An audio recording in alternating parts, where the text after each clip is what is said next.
tó ẹ tún káàbọ̀ lónìí sí orí ẹ̀kọ́ èdè Yorùbá wa níbi tí a ti máa sọ̀rọ̀ nípa ọ̀kan pàtàkì lára àwọn àṣà ilẹ̀ Yorùbá, àṣà irun dídì. Bẹ́ẹ̀ ni irun dídì jẹ́ ọ̀kan pàtàkì lára àwọn ọ̀nà tí Yorùbá ń gbà ṣe oge, èyí ọ̀nà tí a ń gbà ṣe ara wa lọ́ṣọ̀ọ́. Ní ilẹ̀ Yorùbá, àwọn obìnrin ni ó máa ń dirun ní ayé àtijọ́, àyàfà àwọn ọkùnrin tó bá jẹ́ oníṣàngó tàbí àwọn adóṣù ní ilẹ̀ Yorùbá ni ó máa ń di irun láàrin àwọn ọkùnrin ilẹ̀ Yorùbá. Kí ni à ń sọ? Irun dídì tí à ń sọ̀rọ̀ rẹ̀ yìí, oríṣiríṣi ni àrà tí àwọn obìnrin máa ń fi irun dídì dálé ara wọn lórí ní ilẹ̀ Yorùbá. Àpẹẹrẹ irun dídì ni ṣùkú, pàtẹ́wọ́, ìpàkọ́ ẹlẹ́dẹ̀, panumọ́, òjò òpetí, ajá ń lòṣò, kọjú sọ́kọ, kẹ̀yìn sọ́kọ àti àpẹẹrẹ àti àwọn onírúurú irun dídì mìíràn ní ilẹ̀ Yorùbá. Bákan náà, àwọn obìnrin a tún máa lo òwú dúdú tàbí rọ́bà fi kó irun lé ara wọn lórí. Orí fífá ni àwọn ọkùnrin máa ń sábà ṣe ní ilẹ̀ Yorùbá ní ayé àtijọ́, tàbí kí wọ́n gẹ apá kan kí wọ́n dá apá kan sí.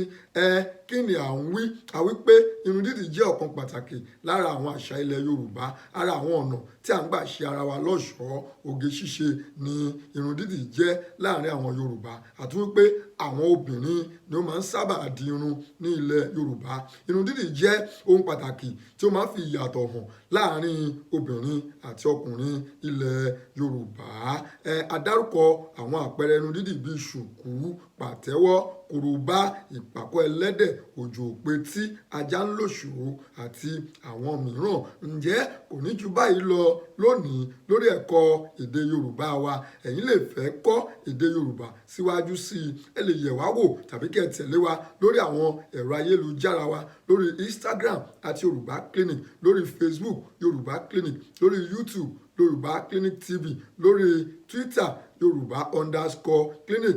Ẹ̀rọ alágbàtà wa ní www.yorubaclinic.com, níbi tí ẹ ti lè ní àǹfààní àti darapọ̀ mọ́ wa kí ẹ sì kọ́ èdè Yorùbá síwájú sí i. Ǹjẹ́ kó tó di ìgbà míì tí a máa mú àkọ́tún náà wá sí ojú ìwòran yín, èmi olùkọ́ àti atọ́kùn yín Ọláìyá Àyìndé Ọlárẹ̀wájú, mò ń wí pé ẹ wà ní àlàáfíà.